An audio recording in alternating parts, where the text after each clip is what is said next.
हाँ जी बच्चों, form open हो चुके हैं।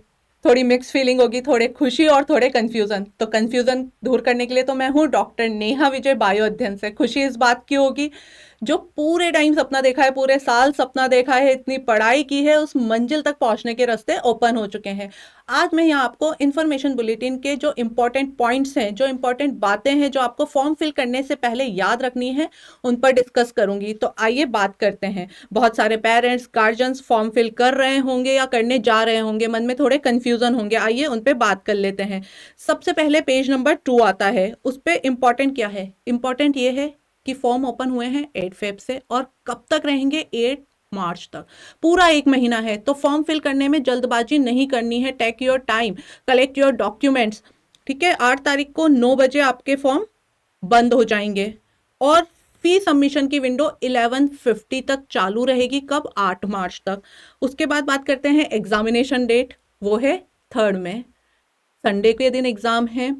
180 मिनट मिलेंगे। टाइमिंग 2 से 5 का रहेगा। तो जो बच्चे दिन में सोने की आदत है उनको छोड़नी पड़ेगी और 2 से 5 सिर्फ और सिर्फ एमसीक्यू प्रैक्टिस करनी है टेबल चेयर पे बैठकर, क्योंकि एग्जाम पे बेड नहीं मिलेगा, आपका कंफर्ट नहीं मिलेगा। ठीक है, अब बात करते हैं। यहाँ पर फीस दे रखी है अकॉर्डिंग टू कैटेगरी, आपको फीस मेंशन है। जनरल की 1700 है, ऐसे ही जनरल, ईडब्ल्यूएस, ओबीसी, एनसीएल सबकी फीस यहाँ पर दी हुई है। अब जो मेरा नया बच्चा है, जिसको पता होना चाहिए कि फॉर्मेट कैसा है, क्या सब्जेक्ट होंगे, कितने क्वेश्चन होंगे, तो बात करते हैं। जो पेपर है वो 3 पार्ट में डिवाइड होगा। उसमें 3 सब्जेक्ट आपके कवर होंगे, फिजिक्स, केमिस्ट्री, बायोलॉजी। ये सब एमसीक्यू फॉर्मेट में आपको मिलेगा और टाइमिंग 2 to 5 होगा। बाकी सब्जेक्ट वाइज आपको डिवाइड कर लेना है, वो अप टू यू होता है। फिजिक्स के 45 क्वेश्चन होंगे, 180 मार्क के होंगे। सेम केमिस्ट्री के 45 क्वेश्चन होंगे और 180 मार्क के होंगे। ऐसे ही बॉटनी और जूलॉजी से आपको 90 क्वेश्चन देखने को मिलेंगे, जो 360 मार्क्स के होंगे। टोटल मार्क्स 72 होगा। आपको इतनी मेहनत करनी है कि आप क्वालिफाई कर जाएं, बहुत अच्छी रैंक आए और बहुत अच्छे आपके नंबर आए। All the best. आइए अब नेक्स्ट बात करते हैं। नेक्स्ट है कौन सी वेबसाइट आपको ओपन करनी है, वो भी यहाँ पर मेंशन है, neet.nta.nic.in। आपको इसी वेबसाइट से ऑनलाइन फॉर्म फिल करना है। कोई जल्दबाजी नहीं करनी है, कोई सेल नहीं लगी हुई है कि पहले आओगे पहले पाओगे। अनलिमिटेड रजिस्ट्रेशन है, लेकिन एक बच्चा एक ही रजिस्ट्रेशन कर सकता है। अब इसके थ्रू आपको कहाँ कहाँ एडमिशन मिलेंगे? आपको MBBS, BDS, dental, BMS, BSMS, BUMS, BHMS courses में आप एलिजिबल हो जाते हो नीट यूजी देने के बाद में। उसके बाद हम बात करेंगे कि मैम डर लग रहा है, फॉर्म कैसे भरें। तो ये भी व्यवस्था एनटीए ने की हुई है। आपको क्या करना है, रेप्लिका फॉर्म, इसका प्रिंट आउट निकालिए और अपना फॉर्म फिल कर लीजिए। ये आपको पेज नंबर 96 पे दिया हुआ है। यदि आपको ये पीडीएफ चाहिए तो आप कमेंट में पीडीएफ लिख दीजिएगा, आपको पीडीएफ मिल जाएगी। आइए अब बात करते हैं कि आपको फॉर्म फिल करने के बाद ऐसा नहीं है कि कोई हार्ड कॉपी आपको कहीं पर भी सेंड करनी है। आपको ऐसा नहीं करना है कि कोई भी हार्ड कॉपी आप एनटीए को सेंड कर रहे हैं। यहाँ पर क्लियरली मेंशन है, ना कोई आपको मेल करना है, ना आपको कोई फैक्स करना है वहाँ पे। और जो भी आप मोबाइल नंबर, ईमेल आईडी आप यूज़ कर रहे हैं, वो या तो आपकी होनी चाहिए, आपके पेरेंट्स की, गार्जियंस की होनी चाहिए, और वो हमेशा ऑन होनी चाहिए। ऐसा नहीं है इस फ़ोन नंबर से रजिस्टर किया और उसके बाद आप फ़ोन को बंद कर दें, स्विच ऑफ कर दें, या आपकी इनकमिंग और आउटगोइंग कॉल बंद हो जाए। आपको फुल ऑन रिचार्ज रखना है, क्योंकि एनटीए को कोई भी कम्युनिकेशन करना है तो वो आपके रजिस्टर्ड नंबर और रजिस्टर्ड ईमेल आईडी पे करेगी। तो आपको अपनी ये सारी चीज़ें नोट डाउन कर लेनी है अपने डायरी में। उसके बाद बात करते हैं कोड की, जहां बच्चा बड़ा कंफ्यूज हो रहा है। तो अभी मैं इसके लिए आपको डिटेल में समझाऊंगी, लेकिन ये है candidate who have pass should fill code number 2 to 7। तो कोड नंबर 2 से लेके 7 तक उनके लिए है जो ऑलरेडी 12th पास कर चुके हैं। तो मैडम, जो मेरे नन्हे बच्चे हैं उनके लिए कौन सा कोड है? उनके लिए है कोड नंबर 1। जो बच्चा अभी 12th दे रहा है, जो अभी एग्जाम लिख रहा है, जिसका रिजल्ट अवेटेड है, वो कोड नंबर 1 से फिल करेगा। कोड नंबर 2 से 7 तक मैं अभी आपके साथ डिस्कस करने वाली हूँ।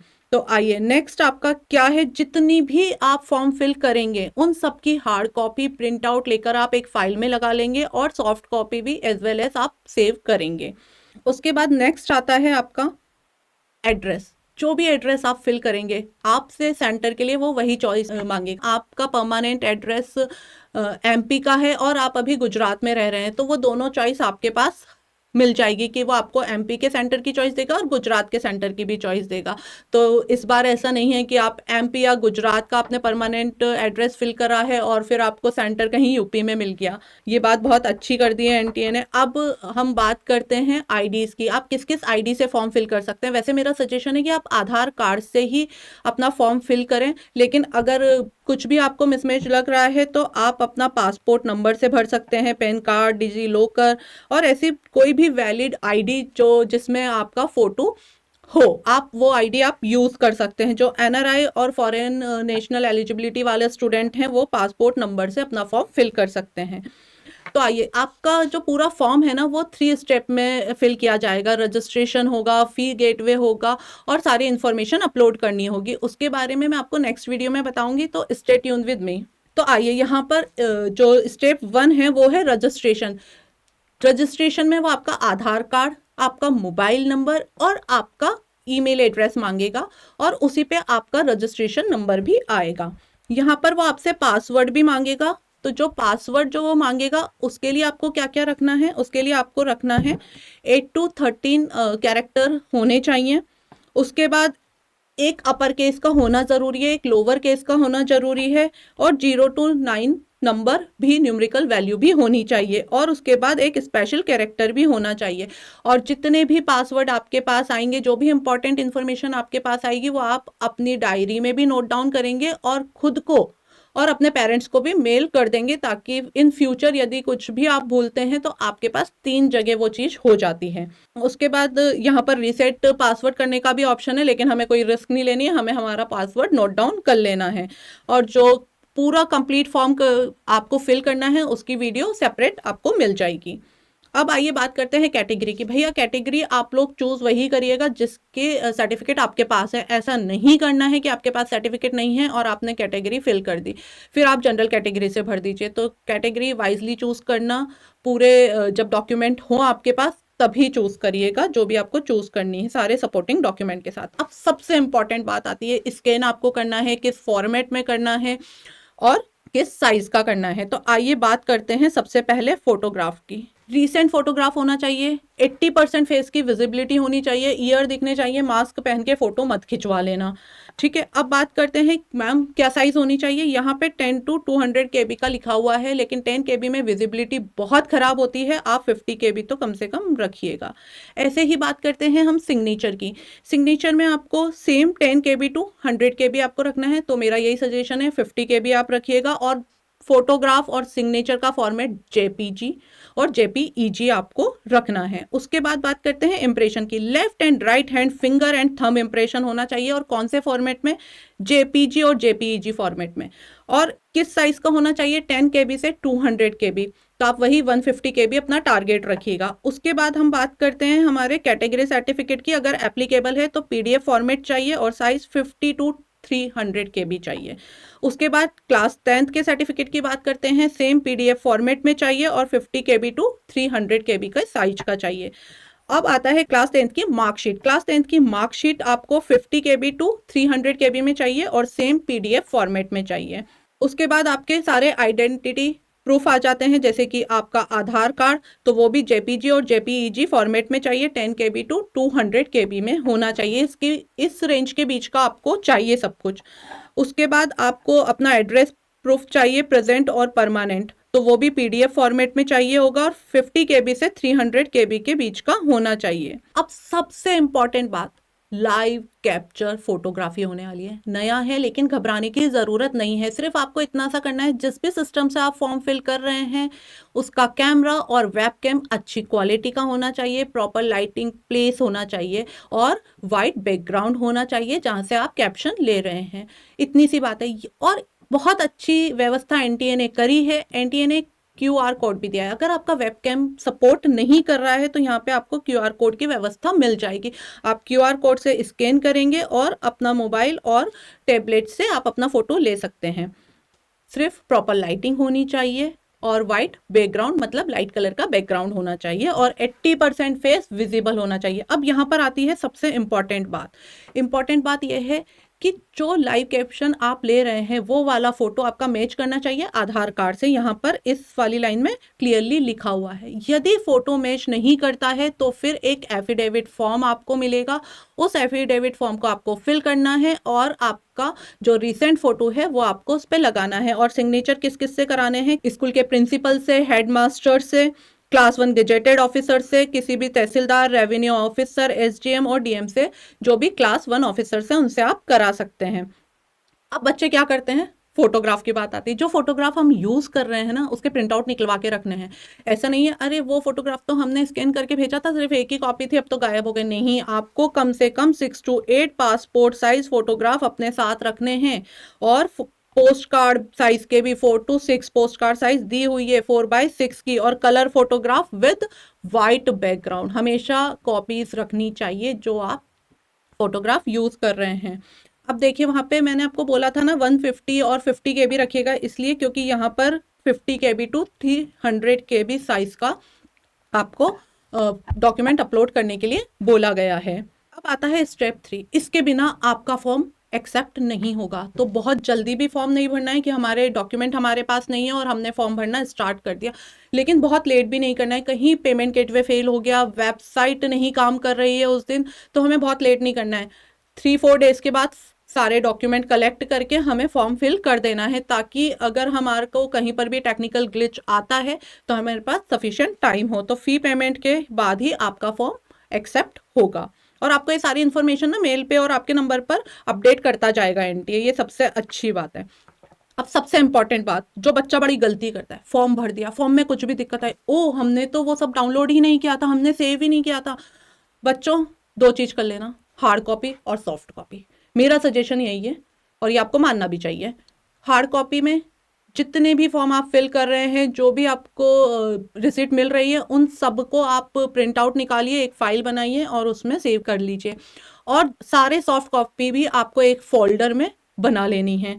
ये आपको देखिए एनटीए ने भी गाइडलाइन दी है। ये 3 स्टेप कंप्लीट होते ही आपके सपनों का गेट ओपन हो जाएगा। फिर आपको सिर्फ पढ़ाई करनी है, लेकिन फॉर्म फिल करना भी सही तरीके से बहुत जरूरी है। अब आइए बात करते हैं आधार कार्ड की। बच्चा, Aadhaar card up to the date होना चाहिए आपका। उस पर आपका नाम, date of birth, gender, photograph, address, biometric information यदि एप्लीकेबल है, सब कुछ अपडेट आपको कर लेनी है। अगर नहीं किए तो अभी भी टाइम है, कर लेना फॉर्म। इसलिए आपको 1 महीना दिया गया है, लेकिन बहुत लेट भी नहीं करना है। मैं प्रीवियसली आपको ये वीडियो बना चुकी थी, आप लोगों ने देख भी ली होगी। अब यहाँ पर बच्चा क्या कर रहा है? आधार कार्ड जिस नंबर से लिंक है उसको ऑन रखना है, रिचार्ज करवा के रखना है। जो आपका मेल आईडी है, यदि स्टोरेज फुल दिखा रहा है तो स्टोरेज को खाली कर लेना है, क्योंकि एनटीए जो भी कम्युनिकेशन करेगा आपके रजिस्टर्ड मेल आईडी पे और नंबर पर ही करेगा। और आज फॉर्म भर दिया और सिम बंद कर दिया, ऐसा भी नहीं करना है। जब तक मेडिकल कॉलेज नहीं मिल जाए बच्चों, तब तक आपको अपना नंबर और मेल आईडी चालू रखनी है। ऐसा मैं इसलिए बोल रही हूँ, जितनी भी इंफॉर्मेशन होगी, जब आप काउंसलिंग के टाइम पे जाएंगे, डॉक्यूमेंट वेरिफिकेशन होंगे, तो बार बार ओटीपी आएंगे, और ओटीपी उसी नंबर पे आएंगे जो आपने आधार कार्ड से लिंक करा हुआ है। तो ये बात मैडम की मान लेनी है। ये मैं आपको ऑलरेडी बता चुकी हूँ कि कौन कितने मार्क्स का आएगा, फिजिक्स कितने मार्क्स की आएगी, केमिस्ट्री कितने मार्क्स की आएगी, और बायोलॉजी। अब ऐसा नहीं है कि एनटीए वाले आपकी लैंग्वेज का भी बहुत ध्यान रखते हैं। इन्होंने 30 मीडियम्स में आपको दिया है। इंग्लिश कंपलसरी लैंग्वेज है, उसके क्वेश्चन आपको आएंगे। जैसे आपने अगर तेलुगु यूज़ किया है लैंग्वेज में, तो आपको इंग्लिश भी मिलेगा, तेलुगु भी मिलेगा, इंग्लिश भी मिलेगा और हिंदी भी मिलेगा। जो भी आप लैंग्वेज, जो भी आप मीडियम चूज़ करेंगे। अब आइए बात करते हैं एज। मैक्सिमम एज क्राइटेरिया नहीं है, there is no upper age limit, but lower age limit है, वो है 17 ईयर।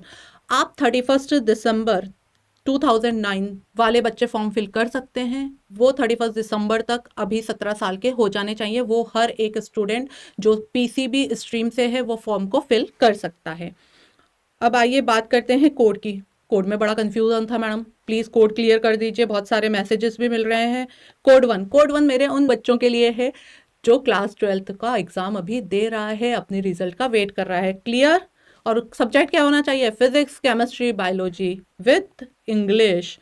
अब कोड 2 किसके लिए है मैडम? ये है जो बच्चा किसी भी बोर्ड से क्लास 12th पास कर चुका है या वो ड्रॉपर है। अब बात करते हैं कोड नंबर 3 की। ये कर्नाटका बोर्ड वाले बच्चों के लिए है।